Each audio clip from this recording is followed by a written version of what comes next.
The first rays of sunlight pierce through the cave entrance, painting golden streaks across the limestone walls. A child stirs first, not because of an alarm clock or a parent's voice, but because their body is perfectly synchronized with the natural world. This isn't the grunting, club-dragging caveman scene Hollywood has burned into our collective imagination. This is a sophisticated human settlement 30,000 years ago in what would one day become southern France. And these people are about to begin a day more complex than most of us realize. Forget everything you think you know about cavemen. That very word is misleading. The population density was very low, around only 0.4 inhabitants per square kilometer, which meant most Paleolithic peoples didn't live in caves at all. They were nomadic, following game and seasonal plants across vast territories. When they did use caves, it was often as temporary shelters during harsh weather or as special ceremonial spaces. The popular image of primitive brutes huddled permanently in dank caves. Pure fiction. As dawn breaks, bodies begin to move with the practiced efficiency of people who've never known the jarring shock of an alarm clock. Their circadian rhythms, uninterrupted by artificial light, work in perfect harmony with the sun. Modern sleep researchers studying communities without electricity have discovered something remarkable. Humans naturally wake gradually with increasing light, experiencing none of the grogginess we call sleep inertia. Our Paleolithic ancestors enjoyed what we now pay thousands of dollars trying to achieve with smart home systems and sunrise simulation lamps. The morning sounds aren't the beeping of phones or the hum of traffic, but a symphony of awakening life. Birds announce the dawn, wind rustles through nearby trees, and the soft breathing of 25 souls sharing the same space creates a rhythm as familiar as a heartbeat. Extended families sleep together, children nestled between adults, creating a warmth and security that modern isolated bedrooms can't replicate. Think of it as the world's oldest co-sleeping arrangement, one that child development experts now recognize as crucial for infant survival and emotional development. As eyes open and bodies stretch, there's no rush to check emails or scroll through social media. Instead, there's an immediate awareness of the group's needs. Did anyone hear predators during the night? How did the elderly grandmother's cough sound? Is the pregnant woman showing signs of labor? This heightened social awareness isn't primitive. It's a sophisticated form of community care that modern medicine is only now rediscovering through concepts like social determinants of health. The first movements of the day are deliberate and purposeful. Unlike our modern stumble to the coffee maker, every action has been refined through generations of practice. Children learn by watching, absorbing a morning routine that has ensured human survival for hundreds of thousands of years. This is how every Paleolithic day begins, not with chaos and confusion, but with the practiced efficiency of people who've mastered the art of living in harmony with their environment. Before anyone thinks about breakfast, before water is fetched, before any hunting plans are made, one task takes absolute priority: the fire. In the pre-dawn darkness, the designated firekeeper, often an elder with decades of experience, carefully approaches the hearth. The difficulties of first identifying heated materials in the Paleolithic record, and second determining whether humans were the agents responsible, have been recognized by archaeologists since at least the mid-20th century. But one thing is certain: maintaining fire was perhaps the most critical daily task.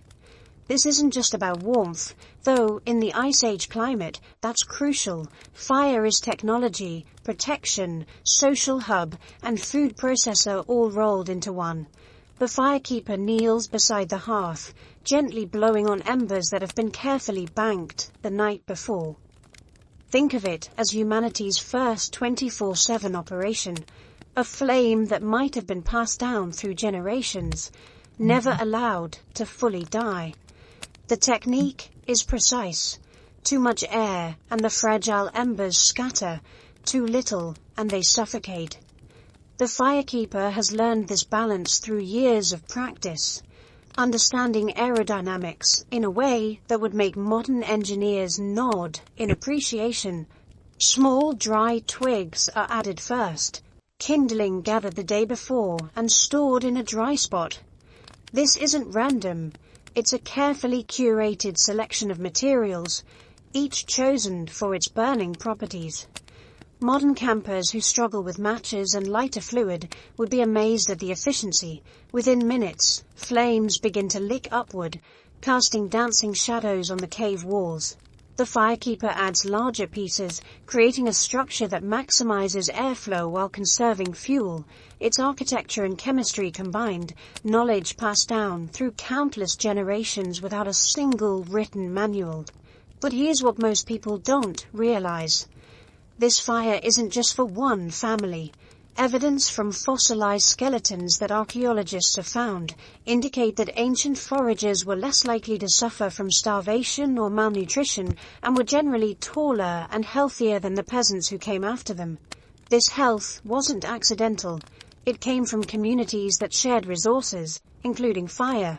Other groups might come to borrow embers, creating a network of reciprocal relationships that would make modern social media look primitive.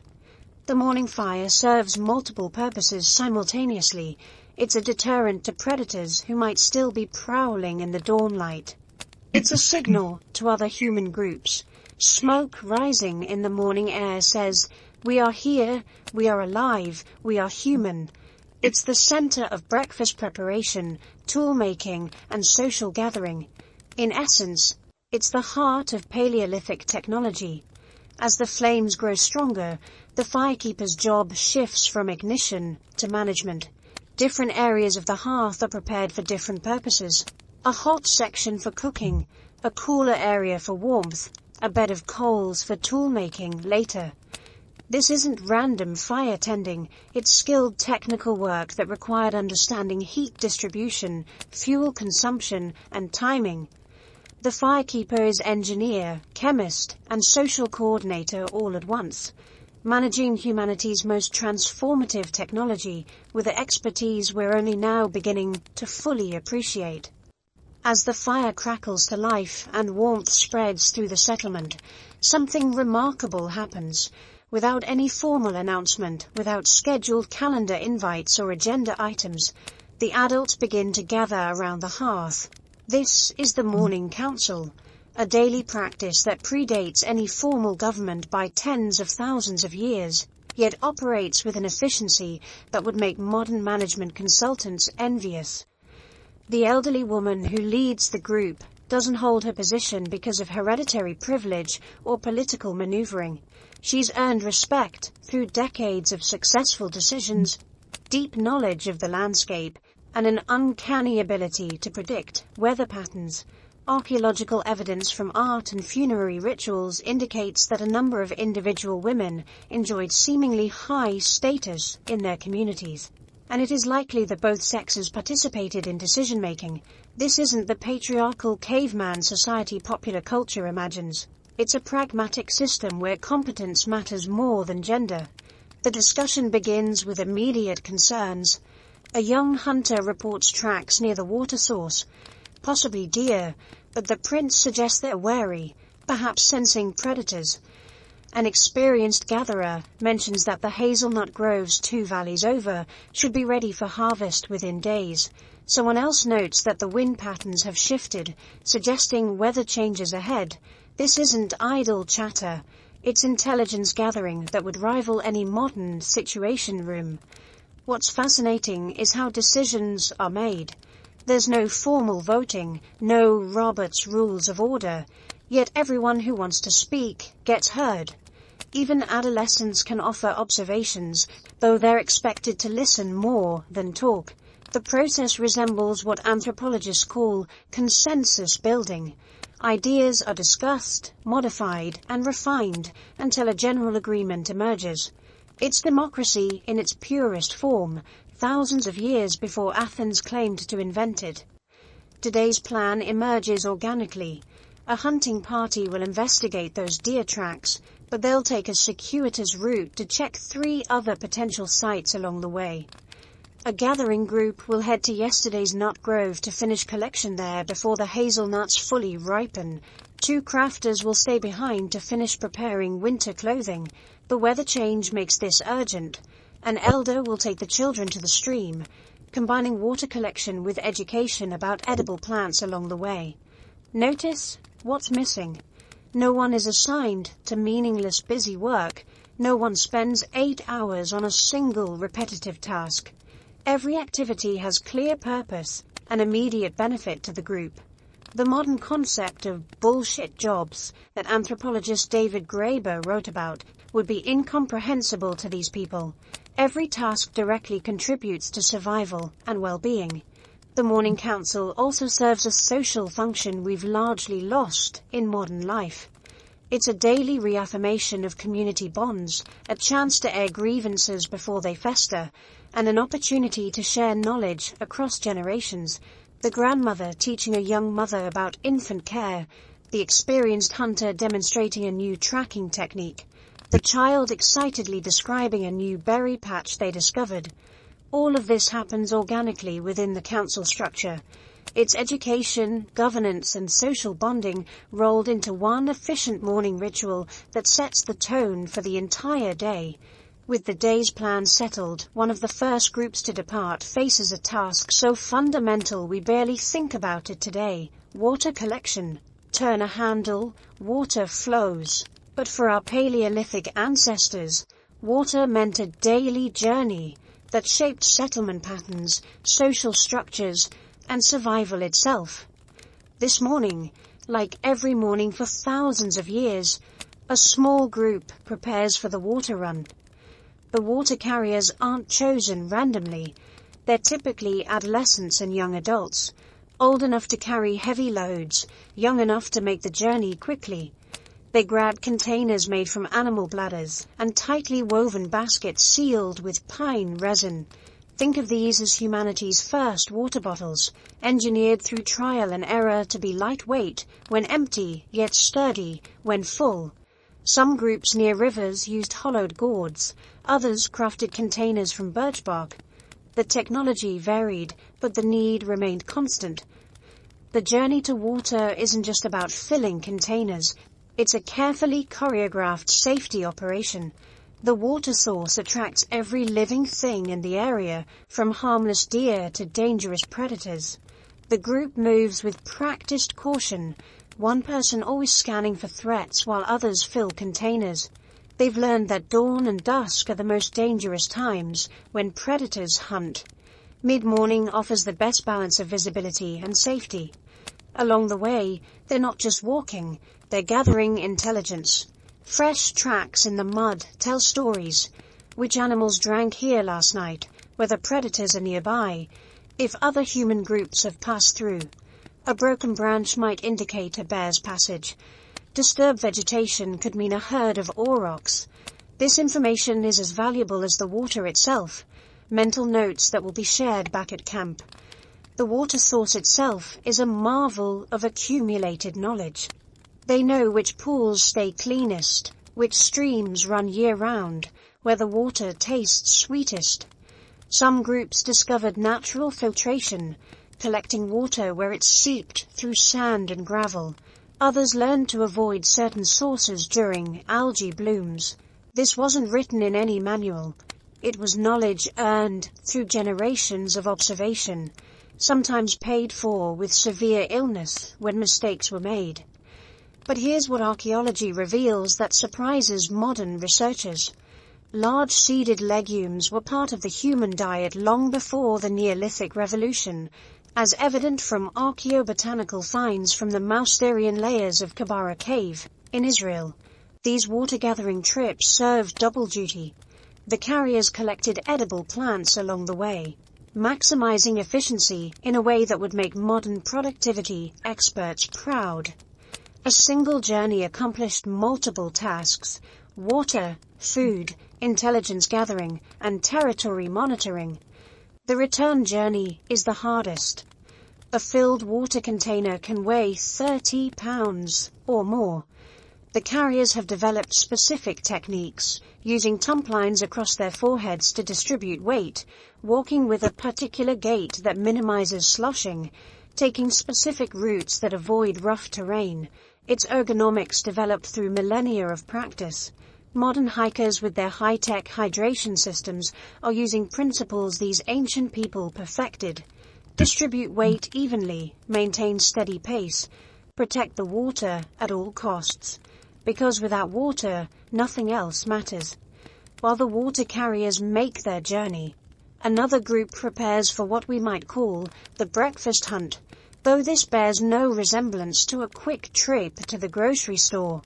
The hunters who reported deer tracks at the morning council now gather their equipment with the focused intensity of surgeons preparing for a complex operation.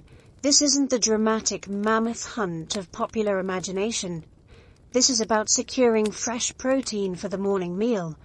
The hunting party is small, usually 3 to 5 individuals who've worked together for years. They know each other's movements, can communicate with subtle hand signals, and trust each other implicitly. Their weapons are marvels of engineering. Wooden spears with tips hardened in fire, perfectly balanced for throwing. Some carry spear throwers, or atlatls, which multiply the force of their throw. The earliest European hand axes are assigned to the Abbevillien industry, which developed in northern France in the valley of the Somme River, but by this period, tool-making has evolved into a sophisticated art. But here's what most people don't understand. Paleolithic hunting success came more from intelligence than strength. These hunters are behaviorists who've spent lifetimes studying their prey. They know that deer feed in predictable patterns, that they prefer certain plants at specific times of day, that they have favorite routes between feeding and watering areas. This knowledge, accumulated over generations, gives them an advantage no amount of modern technology can replicate. The hunters move through the landscape reading signs invisible to modern eyes. A bent grass blade tells them how recently an animal passed. The height of browsed branches indicates the size of the deer. Fresh droppings reveal diet and health. They're not just following tracks. They're predicting where the animal will be, thinking several moves ahead like chess masters. This predictive hunting requires cognitive abilities that neuroscientists now recognize as foundational to human intelligence. When they finally spot their prey, a small group of deer grazing in a clearing, the real skill begins. They must position themselves downwind, move silently across terrain that seems designed to create noise, and coordinate their attack without verbal communication. One hunter might circle wide to drive the deer toward hidden companions. Others position themselves along likely escape routes. It's a complex tactical operation that military strategists would recognize as an ambush. The moment of truth comes quickly. A thrown spear, launched with practiced precision, can cover 30 yards in under 2 seconds. There's no room for error. A missed throw means the deer escape and the hunters return empty-handed. But when successful, the result is immediate protein for the group. The animal is quickly field-dressed with every part utilized. Nothing is wasted because waste means hunger. What's remarkable is the efficiency of this system. Evidence from fossilized skeletons that archaeologists have found indicate that ancient foragers were less likely to suffer from starvation or malnutrition and were generally taller and healthier than the peasants who came after them. This wasn't despite their hunting methods, it was because of them. The combination of detailed ecological knowledge, sophisticated hunting strategies, and absolute utilization of resources created a sustainable system that supported human populations for hundreds of thousands of years. The breakfast hunt isn't just about food, it's about the culmination of human intelligence, cooperation, and adaptation that allowed our species to thrive in environments across the globe. While hunters pursue game and gatherers collect plants, one group remains behind, engaged in what might be humanity's oldest manufacturing process. The toolmaker sits cross-legged near the fire, surrounded by carefully selected stones, examining each one like a jeweler inspecting diamonds. This isn't crude rock bashing. It's precision engineering that would take modern humans years to master. Stone toolmaking is a demanding technical skill that can take years to master. With an average of 167 hours practice over 22 months, our subjects gained competence in flake production, but showed less improvement in hand axe making. Think about that. 167 hours just to become competent at basic flaking. Our Paleolithic toolmaker has been practicing since childhood, accumulating thousands of hours of experience. The morning's work begins with material selection. Not just any rock will do. The toolmaker needs cryptocrystalline stones, flint, chert, or obsidian, that fracture predictably when a force is applied to cryptocrystalline or fine-grained rocks like flint, chert, or obsidian. The resulting fracture spreads outward from the point of impact in a curved shell-like pattern. Conchoidal fracture. This knowledge, passed down through generations, represents humanity's first materials science. Watch the toolmaker's hands. The left grips the core stone at a precise angle. The right holds the hammerstone, not too heavy, not too light, chosen for this specific task.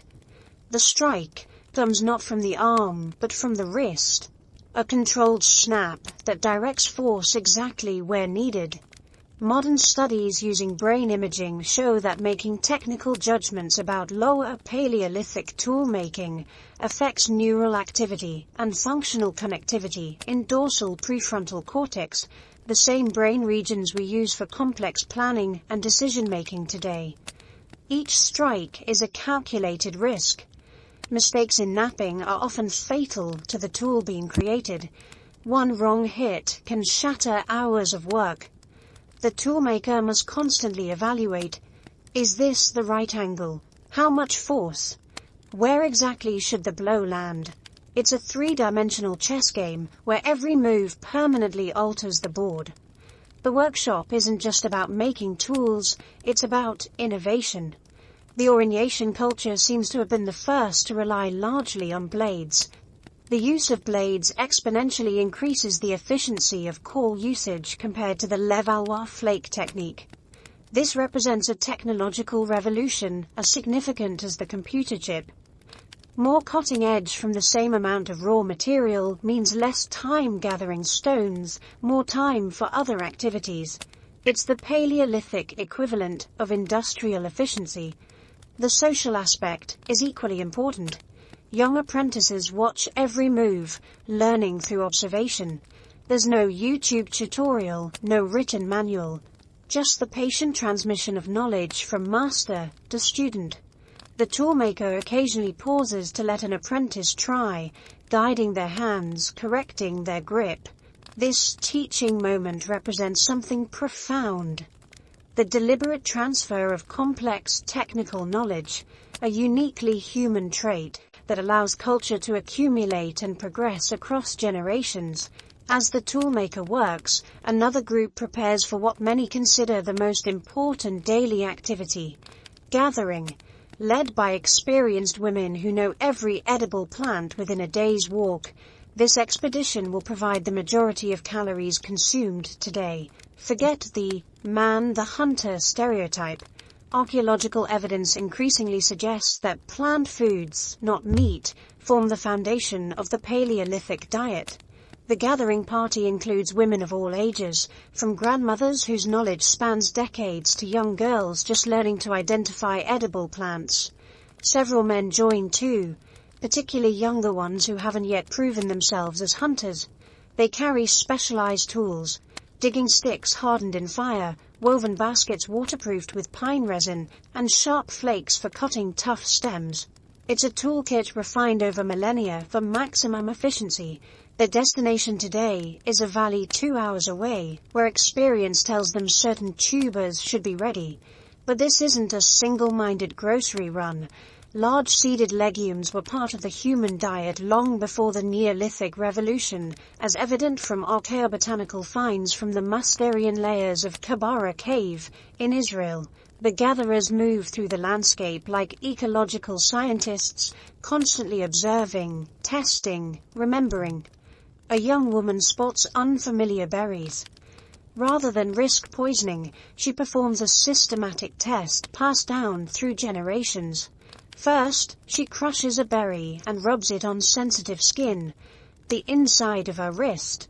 She'll wait to see if irritation develops. If not, she'll touch it to her lips, then the tip of her tongue. Each step carefully spaced to monitor for reactions. This methodical approach to new foods allowed humans to expand into new territories and exploit novel resources safely. The knowledge required is staggering. Each gatherer must recognize dozens of edible plants at different growth stages, know which parts are edible when, understand preparation methods that neutralize toxins, and remember the location and timing of scattered resources across a vast landscape. Modern ethnobotanists studying indigenous peoples are amazed by the depth of this knowledge, often exceeding what's contained in scientific field guides. The gathering process itself is far from random wandering. The group follows a planned route that maximizes efficiency, visiting known resource patches in an order that considers ripening times, travel distances, and carrying capacity. They're essentially solving a complex optimization problem, what mathematicians now call the traveling salesman problem, using mental maps and collective memory instead of algorithms. Social bonds strengthen during these expeditions. Knowledge passes between generations through stories and songs that encode crucial information about plants, places, and seasons. Older women share gossip and wisdom while their hands work automatically, decades of practice making the gathering almost unconscious. Young mothers carry infants in slings, the babies absorbing the sights, sounds, and smells that will one day guide their own gathering. It's education, exercise, social time, and food procurement rolled into one efficient package. Back at camp, a group of children appears to be simply playing, but look closer. That game with miniature spears. It's developing the hand-eye coordination needed for hunting, the elaborate make-believe involving family roles. It's rehearsing crucial social dynamics. The Paleolithic playground was humanity's first educational system, and it was remarkably effective. A 6-year-old boy naps pebbles with intense concentration, mimicking the toolmaker's movements.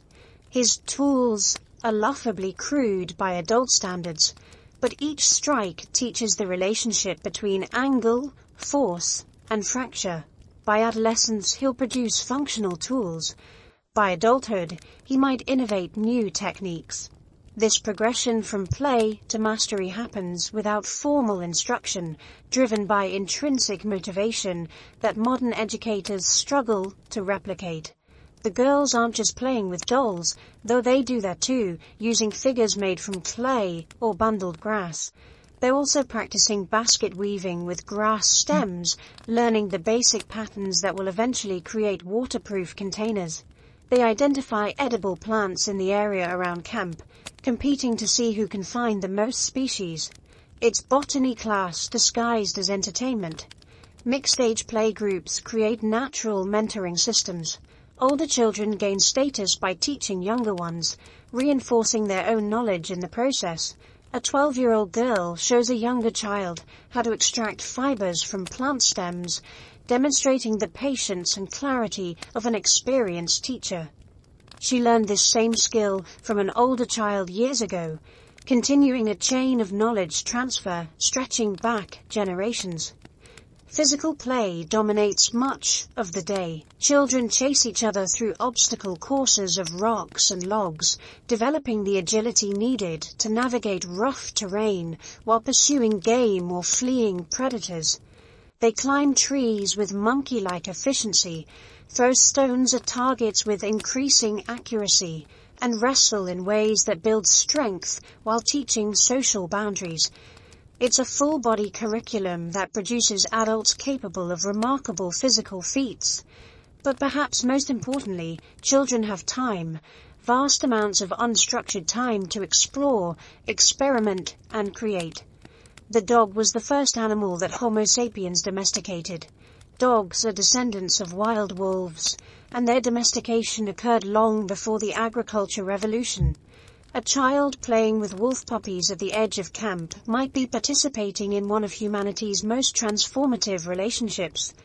Without the pressure of formal schooling or structured activities, Paleolithic children learn at their own pace, following their interests, developing the diverse skills their society needs. It's an educational philosophy that modern alternative schools are only now rediscovering. As the sun reaches its zenith and temperatures soar, the camp settles into a rhythm forgotten by modern, climate-controlled societies. This is the midday rest, not laziness, but intelligent adaptation to environmental conditions. While we fight through afternoon drowsiness with caffeine and willpower, our ancestors aligned their activities with natural circadian rhythms. The hunters have returned, successful or not, and share their experiences with others lounging in whatever shade the landscape provides.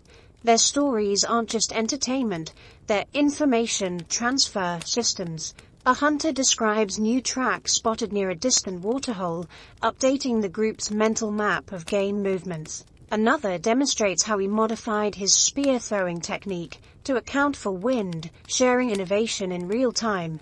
This rest period serves multiple functions beyond avoiding heat exhaustion. It's when tools are maintained and repaired. A hunter reflakes a dulled spear point. A gatherer reweaves a damaged basket section. The toolmaker, taking a break from intensive napping, sorts through the morning's production, setting aside the best pieces and evaluating what's still needed. It's quality control and inventory management, Paleolithic style. Social bonding intensifies during these quiet hours.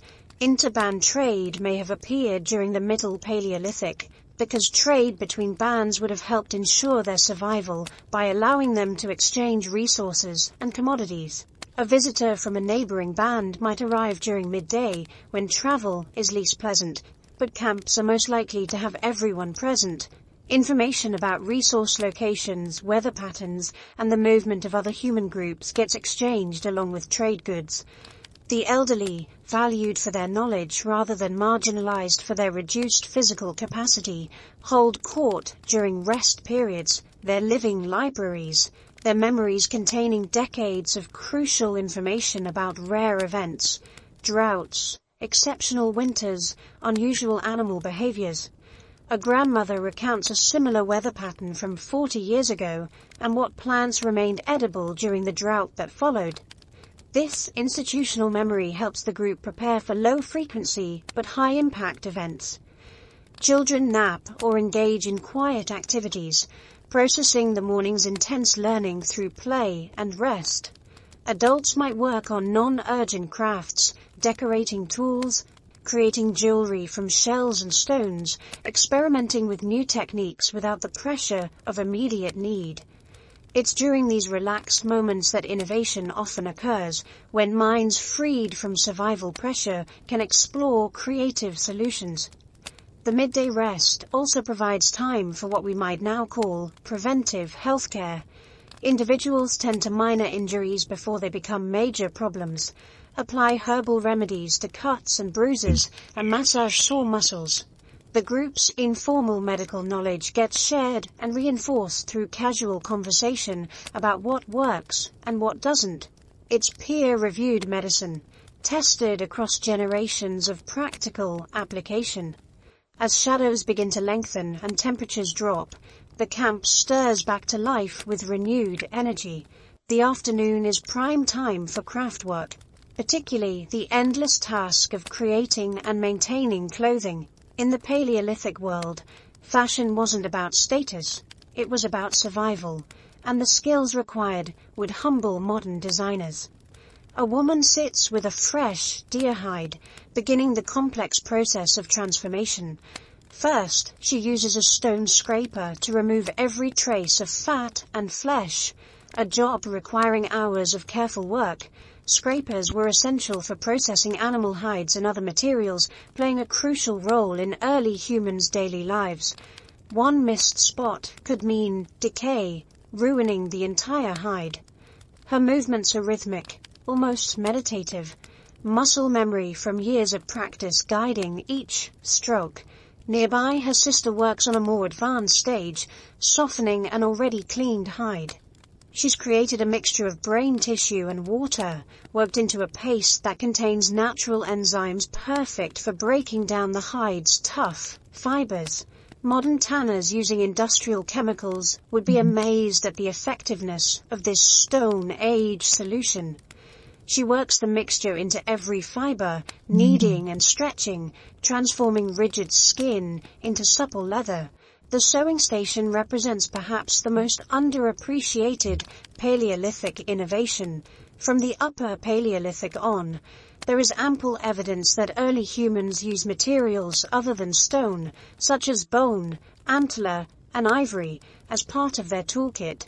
The long bones, limb bones, of animals could be split and shaped into tools like awls, picks, and needles. A woman threads a bone needle with sinew, creating stitches so fine they'd rival modern work. She's adding fur lining to a winter coat, each piece carefully cut and positioned for maximum insulation. Children watch and help where they can, learning by doing. A young boy practices making cord from plant fibers, twisting and rolling them on his thigh to create strong thread. His first attempts are lumpy and weak, but patient guidance from an elder shows him the proper tension and rhythm. By adulthood, he'll be able to create cord strong enough to support a full-grown man's weight, essential for everything from trap making to shelter construction.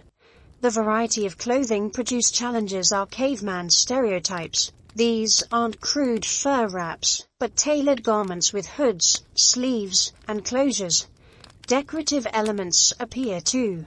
Shells sewn in patterns, ochre designs painted on leather, fringes cut for both function and aesthetics. One woman works on what appears to be waterproof leggings, using fish skin sewn with incredibly fine stitches that create a watertight seal. It's technical clothing that modern outdoor companies would recognize and respect.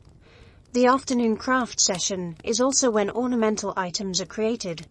A young man carefully drills a hole through a fox tooth using a stone drill and sand as an abrasive. A process taking hours of patient work. These ornaments aren't mere vanity, they're social signaling devices indicating skill, status, and group membership. They're also trade items, portable wealth that can be exchanged with other bands for resources or favors. The Paleolithic economy was more complex than simple subsistence, and afternoon craft time was when much of this economic production occurred. Picture this. It's 4:30 a.m. in a Paleolithic camp, and the night's fire has dwindled to barely glowing embers. One person stirs, sees the dying light, and knows exactly what must be done. In our world, we'd simply flip a switch or strike a match. But 40,000 years ago, rekindling that fire meant the difference between life and death. Fire wasn't just warmth, it was everything. Recent discoveries at Wonderwer Cave in South Africa suggest humans controlled fire as far back as 1 million years ago. But here's what most people don't realize. Maintaining fire was harder than making it. Paleolithic humans developed ingenious methods to keep flames alive for days, even weeks. The firekeeper, often an elder or injured member who couldn't hunt, would carefully feed the flames throughout the night. They'd use slow-burning materials like dried fungi or compacted dung, creating prehistoric time-release fuel. When moving camp, they'd carry glowing embers in hollow bowls filled with moss. Nature's original portable fire. Archaeological evidence from Abric Romani in Spain shows organized fire management dating back 70,000 years. Different areas had different fires, one for cooking, another for warmth, and separate fires for toolmaking, where consistent temperatures were crucial. Making fire from scratch required remarkable skill. The hand drill method, spinning a wooden stick against a baseboard, could take 30 minutes of intense effort. The person's hands would blister, their arms would ache, but stopping meant starting over. Successful firemakers were celebrities in their bands, their skills literally keeping everyone alive. Modern survivalists struggle to make fire even with knowledge of the techniques. Yet Paleolithic humans did this routinely, in rain, snow, and wind. They understood which woods created the best friction, how humidity affected their chances, and the precise angle needed for success. This wasn't primitive, it was masterful engineering using only natural materials. The silence of a Paleolithic morning is broken by the sound of children's laughter echoing through the camp. While modern parents might drop their kids at daycare before heading to work, Paleolithic children were integral parts of daily life, learning by doing from the moment they could walk. Here's what shocks modern researchers. Children under 15 accounted for around half of the world's population during the Paleolithic. Today, they're only about a quarter. Picture a band of 35 people. 24 would be in their 20s or younger. This wasn't a world of adults with occasional children. It was a society where young voices dominated the soundscape. The archaeological evidence tells an extraordinary story. Hand stencil motifs belong to infants, children, and juveniles, revealing this stratum's importance in the artistic activity. In France's Rouffignac cave, tiny fingers trace patterns through soft clay, some made by children as young as 2 years old, held up by adults to reach the ceiling. This wasn't babysitting, it was cultural transmission in action.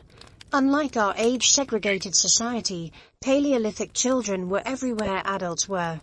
The tracks are not as anatomically distinct as those from Namibia, but they are smaller and may have been made by children as young as 1 or 2, standing in the mud while their parents and older siblings got on with their activities. This included knapping the stone tools with which they butchered the carcass of the hippo. Imagine toddlers watching intently as their parents crafted tools, their small footprints preserved beside a butchering site for thousands of years. By age 6 or 7, children were already contributing to the band's survival. Namibian footprints were made by a small group of children walking across a drying mud surface after a flock of sheep or goats.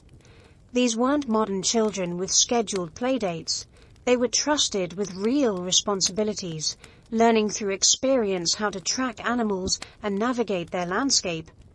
The learning process left its mark in the archaeological record. Archaeologists can recognize the work of a novice because people learning to produce stone tools make similar kinds of mistakes. Those fumbled attempts at tool making, hitting the stone core too hard or at the wrong angle, tell us children weren't just watching, they were practicing, failing, and trying again. Today's helicopter parents might cringe, but these children were handling sharp stones and learning through trial and error. Play wasn't separate from learning, it was learning. While modern children might play with plastic toy animals, Paleolithic children played with real bones, practiced with child-sized tools, and explored caves that would terrify most modern adults. Their games prepared them for adult life in ways our video games never could. As darkness fell across the Paleolithic landscape, something magical happened. The scattered members of the band converged around the central fire, transforming from individuals focused on survival tasks into a community. This wasn't just dinner time, it was when Paleolithic society truly came alive. The fire cast dancing shadows on faces worn by the day's activities. A successful hunter might be recounting the day's chase, using gestures and sounds to recreate the moment the spear found its mark, but don't imagine a monotone report. This was theater. Modern neuroscience shows that storytelling activates multiple brain regions, creating shared experiences. Our ancestors discovered this long before MRI machines. Archaeological evidence from Kesem Cave in Israel, dating back 400,000 years, reveals organized hearth areas with distinct zones for different activities. The main fire wasn't just for warmth, it was the prehistoric equivalent of both television and social media combined. Everyone gathered here, from nursing infants to weathered elders, creating a multi-generational space that modern society rarely achieves. Food sharing around the evening fire was more than nutrition. It was social glue. When meat was distributed, it followed complex social rules that anthropologists still observe in modern hunter-gatherer societies. The successful hunter often ate last, reinforcing social bonds through generosity. Compare this to modern families eating in shifts or alone in front of screens, and you realize we've lost something profound. The evening was prime time for tool maintenance and creation. With daylight gone, humans worked by firelight, their hands guided by muscle memory developed over years. Stone tool production wasn't rushed, it was methodical, almost meditative.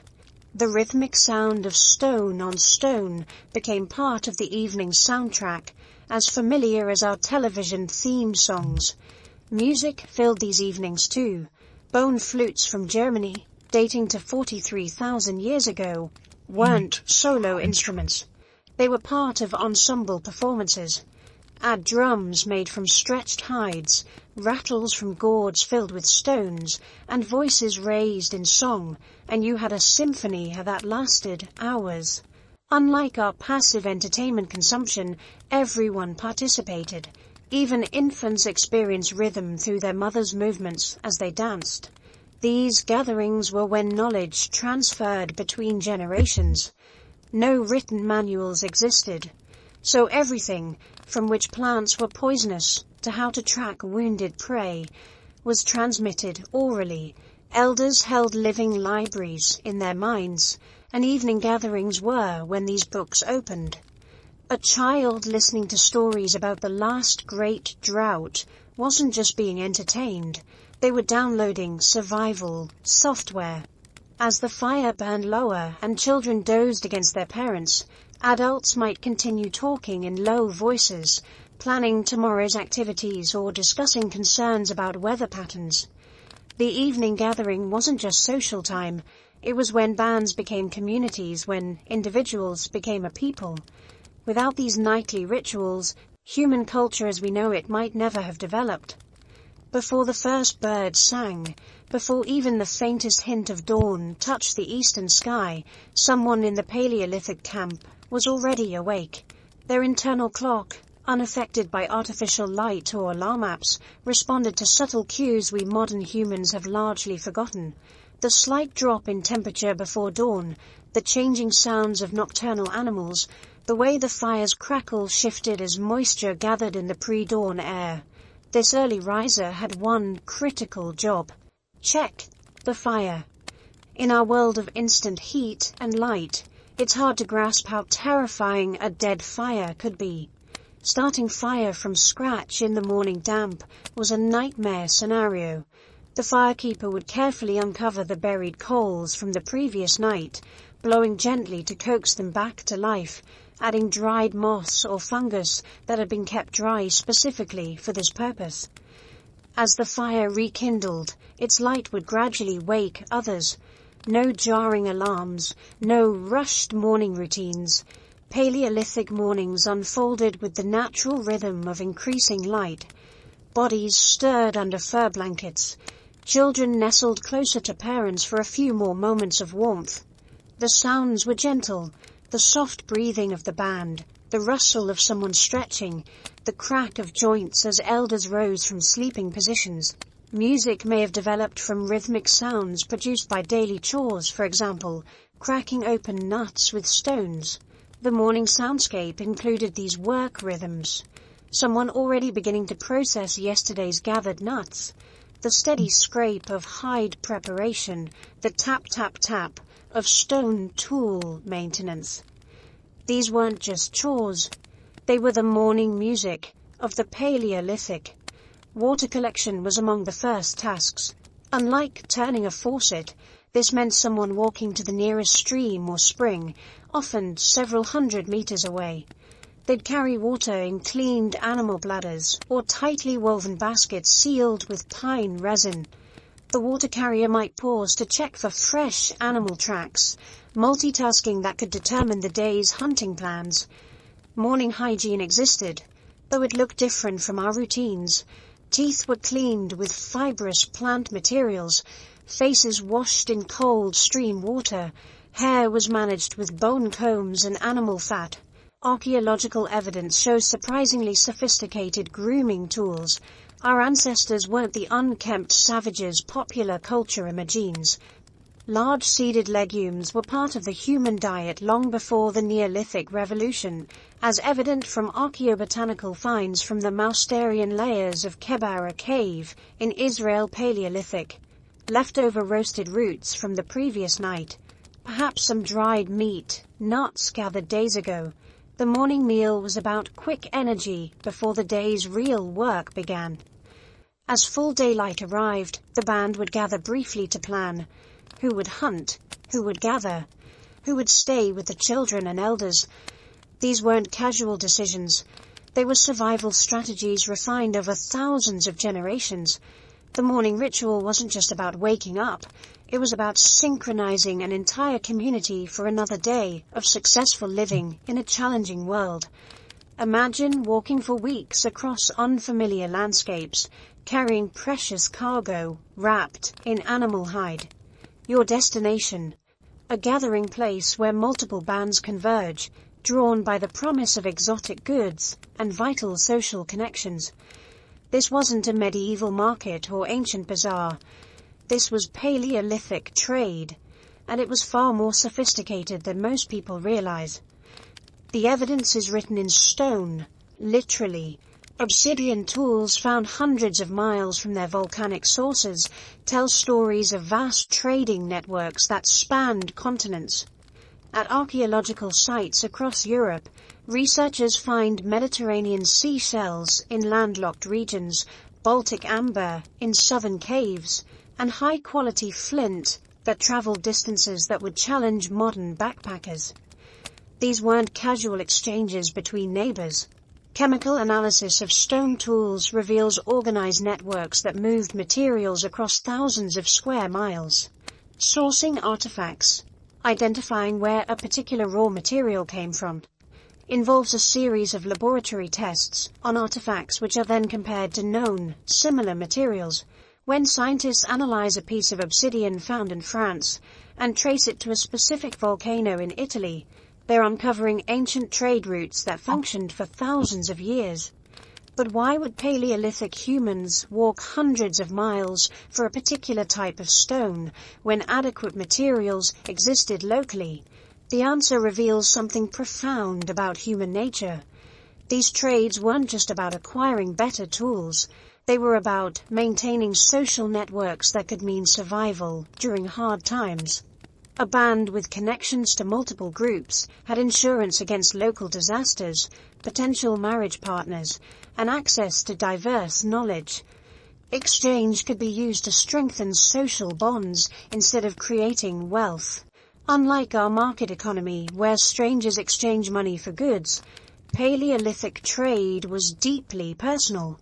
When bands met at traditional gathering places, often located at geographic features like river confluences or mountain passes, they weren't just trading objects, they were trading stories, genes, and survival strategies. The gatherings themselves were events. Picture dozens of bands converging during autumn when certain resources were abundant. While we might check our phones at a boring trade show, Paleolithic peoples engaged in days of feasting, dancing, and ceremony. Young people found marriage partners, elders shared crucial environmental knowledge, and children played with peers they might not see for another year. Women likely played a crucial role in these networks. Ethnographic studies of modern hunter-gatherers show that women often maintain the social relationships that bind groups together. Those shell necklaces found far inland, they might represent a young woman's journey to join a distant band, carrying with her not just ornaments, but also knowledge of coastal resources and techniques. The complexity of these networks challenges our assumptions about primitive peoples.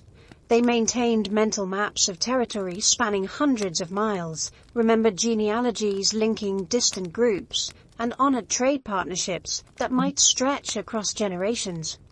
When a piece of Baltic amber reached the Mediterranean, it didn't travel through anonymous middlemen. It moved through a chain of relationships, each exchange strengthening bonds that had existed since time immemorial.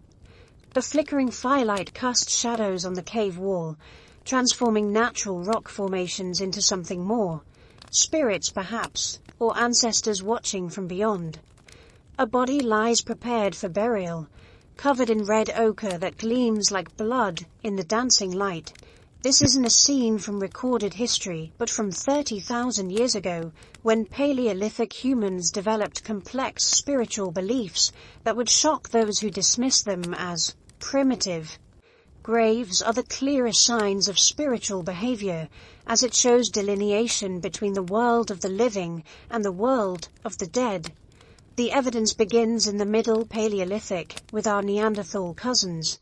At sites like La Chapelle-aux-Saints and Shanidar, bodies were carefully positioned, sometimes with stone tools and animal parts. This wasn't casual disposal, it was intentional burial, suggesting beliefs about death that transcended mere hygiene. But the Upper Paleolithic reveals something extraordinary. Based on the grave goods found beside the deceased, Upper Paleolithic burials are undoubtedly evidence of spirituality and religiousness. At Songhir in Russia, archaeologists uncovered burials so elaborate they rival those of Egyptian pharaohs.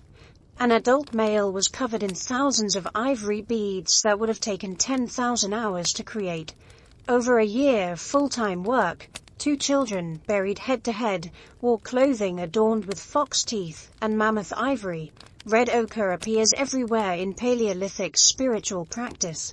This iron oxide pigment wasn't just decoration, it symbolized blood, life, and transformation. Bodies were painted with it, graves were sprinkled with it, and it stained the hands that prepared the dead.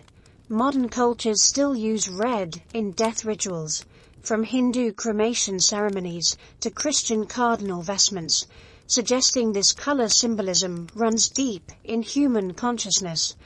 The oldest known burials can be attributed to the Middle Paleolithic period. The corpses, accompanied by stone tools and parts of animals, were laid in holes in the ground, and sometimes the corpses were especially protected. Some bodies were placed in fetal positions, perhaps symbolizing rebirth.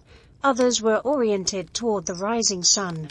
These weren't random choices, but deliberate ritual acts. Cave art and spirituality intertwined in ways we're only beginning to understand. Deep caves requiring dangerous journeys through darkness became sacred spaces. Why risk life and limb to paint in chambers where no one lived? The answer lies in the spiritual significance of caves as portals between worlds, wombs of the earth where spirits dwelt. The art itself reveals spiritual thinking. Human-animal hybrid figures appear repeatedly, shamans transformed during trance states, or mythological beings that populated Paleolithic cosmology. Hand stencils, created by blowing pigment over hands pressed against cave walls, might represent attempts to leave one's essence in sacred space, like modern pilgrims leaving offerings at shrines. The research now suggests that the site is characterized by a much greater diversity of mortuary behaviors than archaeologists previously thought. Not everyone received elaborate burial. Some bodies were left exposed, others received minimal treatment, while certain individuals, perhaps shamans, leaders, or those deemed special, received extraordinary care. This differential treatment suggests complex social and spiritual hierarchies. Music, dance, and altered states of consciousness likely played central roles in Paleolithic spirituality. Bone flutes and cave acoustics designed to amplify sound suggest musical ceremonies. Repetitive drumming and dancing, techniques still used worldwide to induce trance states, probably helped Paleolithic shamans journey to spirit worlds. These weren't primitive superstitions, but sophisticated spiritual systems that helped humans make sense of existence, death, and their place in the cosmos. The foundations of human spirituality, the belief in souls, afterlife, and supernatural forces, emerged in the Paleolithic and remain with us today, whether expressed through organized religion or personal spirituality. A young hunter writhes in pain, his leg bent at an unnatural angle after a fall during the mammoth chase. In our world, he'd be rushed to an emergency room for x-rays and surgery. But 30,000 years ago, something remarkable happens. The band's healer approaches with practiced confidence, carrying tools and knowledge passed down through countless generations. What follows would surprise modern medical professionals. Archaeological evidence reveals that Paleolithic humans possess sophisticated medical knowledge that challenges our assumptions about primitive healthcare. Trepanning, sometimes trephining, was a basic surgical operation in which a hole was drilled or scraped into the skull. It was carried out in prehistoric societies across the world. This wasn't random hole drilling by ignorant savages. Many patients survived, as evidenced by healed bone growth around the surgical sites. The Paleolithic medicine cabinet was nature's pharmacy. Of the 212 plant species identified, around 60% were medicinal and edible. They could have been used for food, medicine, or both. Willow bark for pain relief, containing the precursor to aspirin, specific mosses with antibiotic properties, and countless herbs for treating everything from wounds to digestive issues. This wasn't guesswork. It represented accumulated knowledge refined over thousands of years. Broken bones tell stories of successful treatment. Archaeologists find healed fractures that were properly set, sometimes with evidence of splints made from wood and secured with plant fibers. The alignment of these healed bones often rivals modern orthopedic work. These ancient bone setters understood anatomy through hands-on experience that modern medical students gain through textbooks. This practice refers to eating soil-like or earthy substances such as chalk and clay.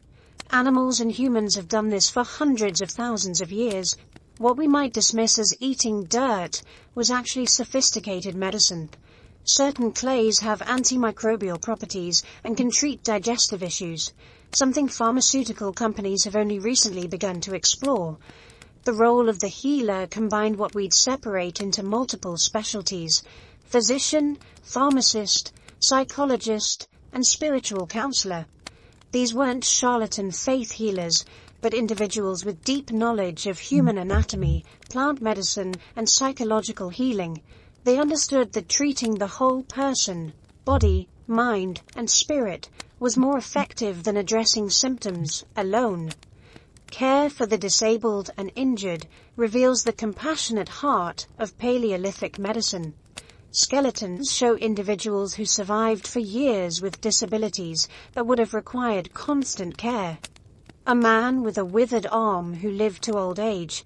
A woman with severe arthritis who was clearly supported by her community. These weren't societies that abandoned the weak, but ones that valued every member. Animals suffering from a parasite or other malady will deliberately consume substances that are medicinal, but have little or no nutritional value. Paleolithic humans likely learned by observing animals self-medicating, then expanded this knowledge through experimentation. When your survival depends on staying healthy, you become an excellent observer of what works. Dental care existed too. Evidence of toothpicks made from wood and bone, along with wear patterns suggesting regular cleaning, shows concern for oral health. Some skulls even show evidence of primitive dentistry, infected teeth that were deliberately removed to prevent the spread of infection. Wound care was surprisingly advanced. Honey, which has antimicrobial properties, was likely used when available. Certain tree resins served as natural bandages that both protected wounds and prevented infection. Spider webs might have been used to help blood clot, a practice some traditional healers still use today. The biggest difference between Paleolithic and modern medicine wasn't knowledge, but technology. These healers understood infection, even without knowing about bacteria, recognized medicinal plants, set bones, performed surgery, and provided psychological support. They simply did it all without X-rays, antibiotics, or anesthesia. Their success rate, evidenced by healed injuries in the archaeological record, suggests they were remarkably effective despite these limitations. As darkness deepens around the fire, an elderly woman clears her throat, and the entire band falls silent. This is the moment everyone has been waiting for. In our modern world, we might call it prime-time television, but for Paleolithic peoples, this was the storyteller's hour. The flames cast dancing shadows on the cave walls, creating the perfect backdrop for tales that have been passed down for generations. Recent archaeological evidence from Chauvet Cave in France reveals that storytelling wasn't just entertainment. The placement of images deep within caves, requiring torches and careful navigation, suggests these were sacred spaces where stories merged with ritual. Dr. Jean Klotz, who studied these ancient narrative spaces, discovered that many cave paintings were positioned to create animation effects in flickering firelight. A bison might appear to run across the wall as flames danced, bringing the story to life in ways that would make modern filmmakers envious. The stories themselves served multiple purposes. They were history lessons, teaching young ones about successful hunting grounds and dangerous territories. They were science classes, explaining animal behavior and seasonal patterns. They were moral instruction, reinforcing social bonds and proper behavior. Imagine a grandmother describing how the clan survived the terrible winter when she was young, her words painting pictures more vivid than any photograph. The children lean forward, eyes wide, absorbing not just the tale, but crucial survival information wrapped in narrative. Linguistic analysis suggests that complex language capable of storytelling emerged at least 100,000 years ago, possibly earlier. This timing coincides with the emergence of symbolic thinking and art. The human brain seems hardwired for narrative, and these evening sessions around the fire literally shaped our neural pathways. When modern researchers play recordings of stories to test subjects while monitoring brain activity, they find that narrative engages more neural networks than any other form of communication. The storyteller's role was so crucial that many societies developed special positions for these memory keepers. Evidence from burial sites shows that some individuals were buried with special items, suggesting their role as knowledge holders. In one fascinating case from Sungir in Russia, dating to 28,000 years ago, an elderly man was buried with ivory beads arranged in patterns that might have represented stories or songs, taking his tales to the grave but leaving us hints of their importance. The old woman's fingers trace patterns in the dirt as she explains the coming change. 3 more sunrises until the Great Migration begins. Every member of the band knows their role in this ancient choreography. Seasonal movement wasn't random wandering, but carefully planned relocations following patterns established over millennia. For Paleolithic peoples, reading the seasons was a matter of life and death. Archaeological evidence from Pinsevent in France, dated to about 12,000 years ago, reveals the complexity of these seasonal rounds. Researchers found evidence of autumn hunting camps, where reindeer were processed, with specific areas for butchering, hide preparation, and tool maintenance. The placement of hearths and work areas shows remarkable organization, like a prehistoric assembly line designed for maximum efficiency. The preparations began weeks before the actual move. Women gathered extra plant foods that could be dried and carried. Seeds from summer fruits were carefully saved, not just for food, but because they knew where these plants grew along their migration route. Men crafted new spear points and repaired carrying frames. Children collected materials for fire starting, learning through participation the rhythms that governed their world. Modern hunter-gatherers in similar environments travel between 300 and 500 miles annually in their seasonal rounds. For Paleolithic Europeans following herds and plant cycles, the distances were likely similar. Each season brought its own challenges and opportunities. Spring meant bird eggs and fresh greens. Summer brought berries and small game. Autumn delivered nuts and migrating herds, while winter required reliance on stored foods and different hunting strategies. The genius of these seasonal movements becomes clear when we examine the archaeological record. Sites like Dolní Věstonice in the Czech Republic show evidence of repeated occupation over thousands of years. The same families return to the same spots generation after generation, creating a deep knowledge of place that modern GPS systems can barely match. They knew where the best flint could be found, which valleys were protected from winter winds, where medicinal plants grew, and when specific animals would appear. Climate data extracted from ice cores and pollen samples confirms that Paleolithic peoples successfully navigated dramatic environmental changes. During the last glacial maximum about 20,000 years ago, when ice sheets covered much of northern Europe, human populations adapted their seasonal movements, shifting ranges southward but maintaining their essential patterns. This flexibility, built on deep environmental knowledge, allowed our ancestors to survive changes that drove other species to extinction. The sound comes first, a rhythmic whooping that echoes across the valley. The hunters are returning, and from the sound, it's been a successful day. The entire camp erupts in activity. Children race to the edge of the settlement, women set aside their work, and even the elders rise from their afternoon rest. In the Paleolithic world, a successful hunt meant more than just dinner. It meant survival for another few days, materials for tools and clothing, and a reason for celebration. As the hunting party comes into view, the evidence of their success is clear. 4 men carry a pole between them, a red deer suspended from it. But this is more than just meat.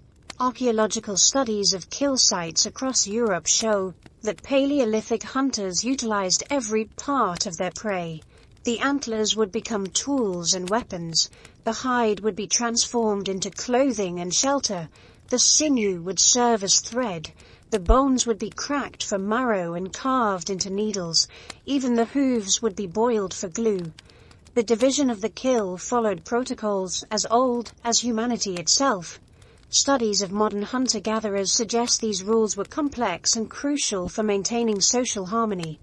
The hunter who made the killing blow might receive choice portions, but every family would get their share.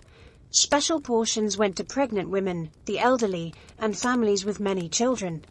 This wasn't charity, but investment in the group's future. Evidence from sites like Abri-Pataud in France shows dedicated butchering areas where the same techniques were used for thousands of years. Cut marks on bones reveal a standardized approach to processing that would rival any modern butcher shop. The knowledge of anatomy was precise, with specific tools for different tasks. This expertise didn't develop overnight, but was refined across generations, each hunter adding to the collective knowledge. The celebration that followed went beyond mere feasting.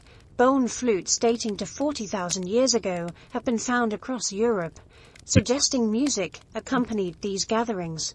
The famous cave paintings at Lascaux might represent hunting magic, with rituals performed to ensure future success. The social bonds reinforced during these celebrations were as important as the calories consumed. Sharing food, telling the story of the hunt, performing rituals of gratitude. All these activities strengthened the connections that allowed small bands to survive in challenging environments. Modern experiments in prehistoric hunting techniques reveal just how skilled these ancestors were. Using replicas of Paleolithic weapons, researchers have found that accuracy and power required years of practice. The hunters returning to camp weren't just lucky, they were masters of their craft, combining knowledge of animal behavior, weather patterns, terrain, and weapon technology in ways that ensured their community's survival. Young Core sits cross-legged beside the master toolmaker, watching every movement with intense concentration. At 12 years old, he's been chosen for this honor, selected from among his age mates for his steady hands and patient nature. There were no schools in the Paleolithic, but education was constant and vital. The apprentice system that would later formalize in medieval guilds had its roots in these ancient teaching relationships. The archaeological record reveals this learning process through what researchers call practice pieces.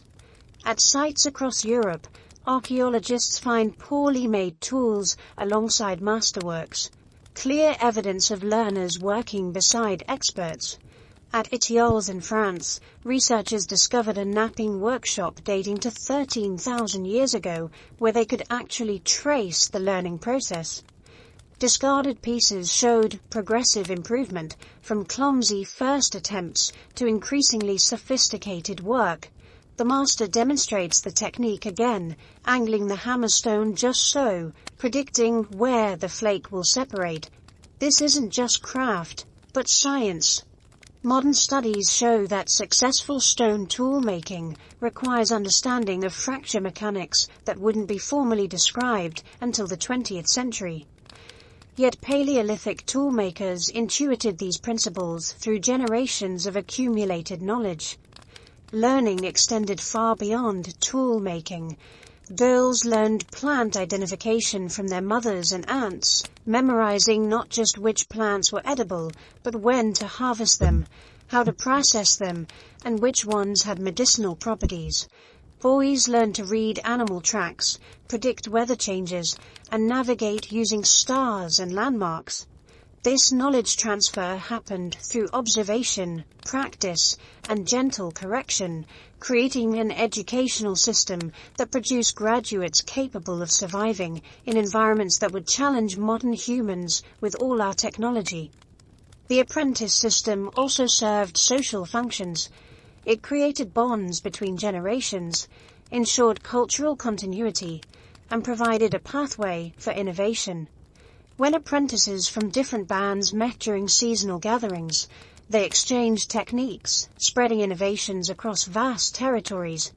A new way of hafting a spear point developed in one valley might spread across a continent within a generation through these knowledge networks. Physical evidence of this teaching process appears in the form of handprints in caves. At Garges Cave in France, researchers found hundreds of hand stencils, many clearly made by children. These weren't random graffiti, but possibly part of initiation ceremonies, marking the transition from child to apprentice. The placement of these prints, often in difficult-to-reach locations, suggests they held deep significance in the learning process. As most of the band settles for sleep, Avon takes his position at the edge of camp, spear within reach, eyes scanning the darkness. The night watch was perhaps the most critical job in Paleolithic society, though it left little archaeological evidence. While others dreamed, the watchers stood between their families and the dangers that prowled in darkness. The threats were real and varied. Cave bears, though primarily vegetarian, could be aggressive when surprised. Saber-toothed cats, cave hyenas and wolf packs all posed genuine dangers. Evidence from Paleolithic sites shows that humans weren't always the apex predators we imagine. Bones bearing both human tool marks and carnivore tooth marks tell stories of competition for resources and occasional tragic encounters. The Night Watchers developed sophisticated strategies.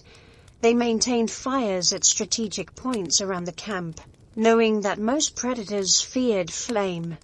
They learned to interpret every sound, distinguishing between the harmless rustling of small nocturnal animals and the purposeful approach of a predator.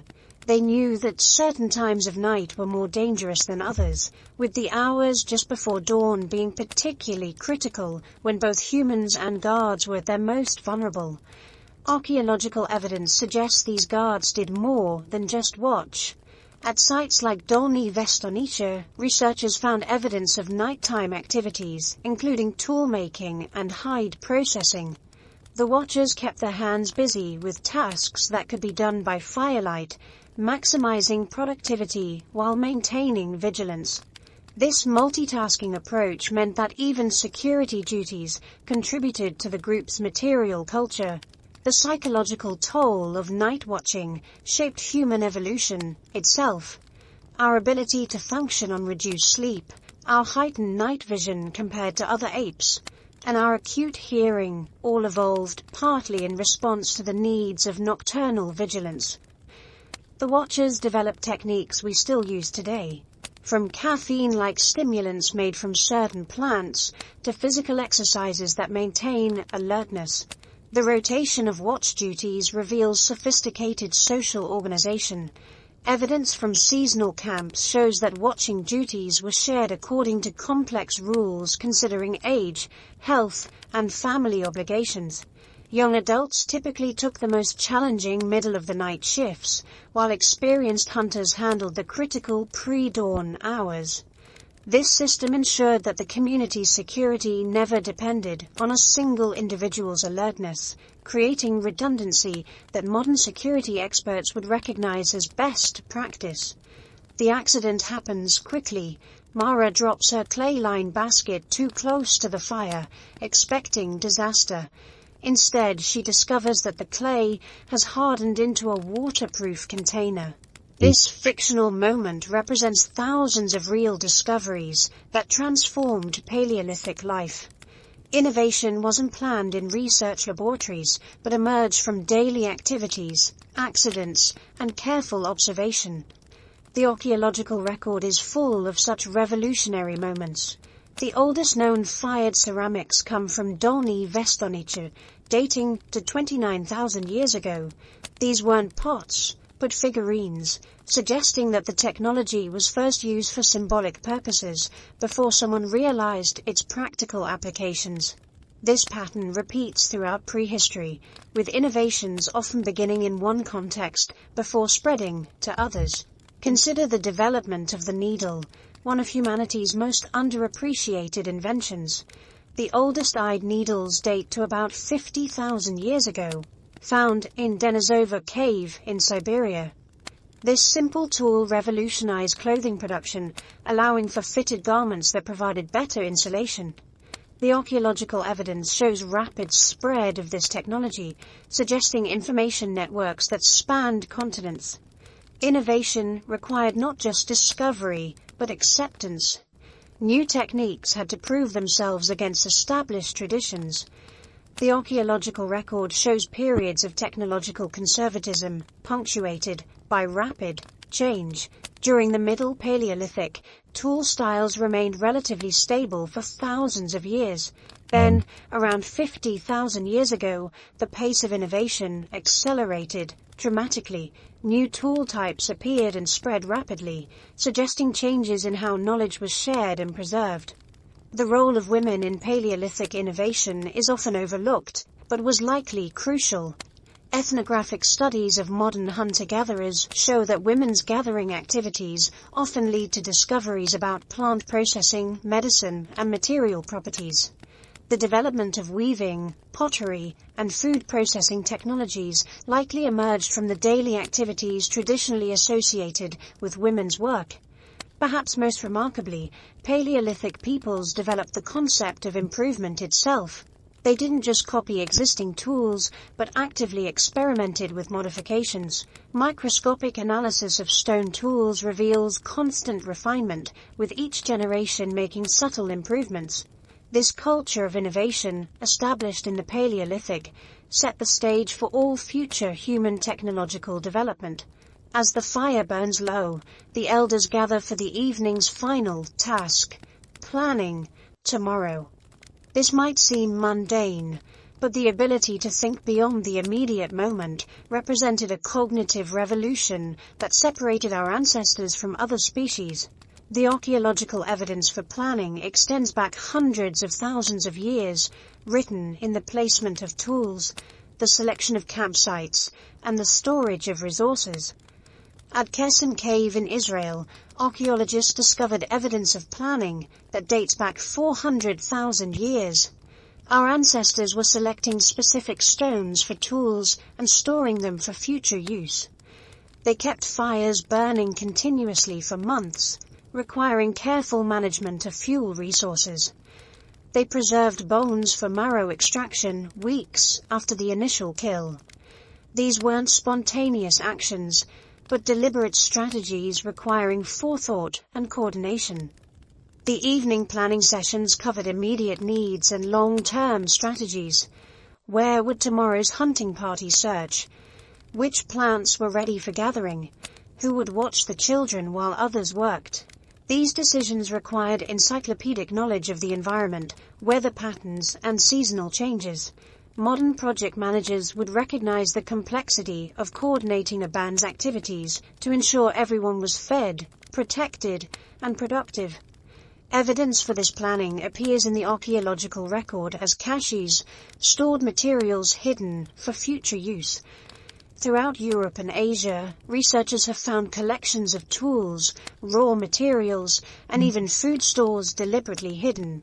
These caches required not just planning, but trust that the materials would remain untouched, suggesting social agreements that extended beyond immediate family groups. The cognitive demands of planning shaped our ancestors' brains. The prefrontal cortex, responsible for executive function and future planning, expanded dramatically during human evolution. This wasn't coincidence, but adaptation. Those who could plan survived harsh winters, anticipated animal migrations, and prepared for seasonal changes. Natural selection favored the planners, the warriors, the ones who asked, "What if?" As the elders conclude their discussion and bank the fire for the night, they've ensured their band's survival for another day. But more than that, they've participated in a ritual as old as humanity itself, using the past to inform the present and prepare for the future. This capacity for temporal thinking, developed around Paleolithic campfires, remains one of humanity's defining characteristics. Dawn approaches again, and the Paleolithic day begins anew. The same rhythms that governed life 30,000 years ago continue, yet each day brings subtle variations. This is the paradox of Paleolithic life. Constant routine punctuated by constant adaptation. As we've seen throughout these chapters, our ancestors' days were filled not with primitive struggling, but with sophisticated activities that laid the groundwork for all human achievement. The image of the caveman as a brutish, simple creature dissolves when we examine the archaeological evidence. These were people who created art that still moves us, developed technologies we still use, and established social patterns we still follow. They were musicians and storytellers, careful planners and bold innovators, loving parents and loyal friends. Their days were as full and complex as our own, just structured around different priorities. What strikes modern researchers most is the sustainability of Paleolithic life. For over 2 million years, our ancestors lived in relative balance with their environment. They took what they needed, but rarely more. Their impact on the planet was minimal, their social groups were egalitarian, and their lifestyle promoted both physical and mental health. Studies of modern hunter-gatherers show lower rates of depression, anxiety, and chronic disease compared to industrialized populations. The skills developed during the Paleolithic continue to influence us. Our love of stories around campfires echoes their evening gatherings. Our children learn through observation and practice, just as Paleolithic apprentices did. We still form small, close-knit social groups despite living in cities of millions. We're still thrilled by the hunt, whether for bargains or business deals. The patterns established over hundreds of thousands of years don't disappear in a few thousand years of civilization. As our Paleolithic ancestors faced each new day, they carried the accumulated wisdom of countless generations. They knew that survival required cooperation, that knowledge needed to be preserved and shared, that innovation must be balanced with tradition. These lessons, learned around ancient fires and passed down through millennia, remain relevant as we face our own challenges. The Paleolithic day ends as it began, with the simple acts of survival transformed into the complex dance of human culture. In understanding how our ancestors spent their days, we understand ourselves better. We are not fallen angels who have lost some primitive paradise, nor are we elevated apes who have transcended our animal nature. We are the inheritors of a magnificent legacy, shaped by millions of days of careful observation, patient teaching, and persistent innovation. The next time you plan tomorrow's activities, teach a skill to a child, or gather with friends around a meal, remember that you're participating in traditions as old as humanity itself. The Paleolithic day never really ended. It just changed its costume.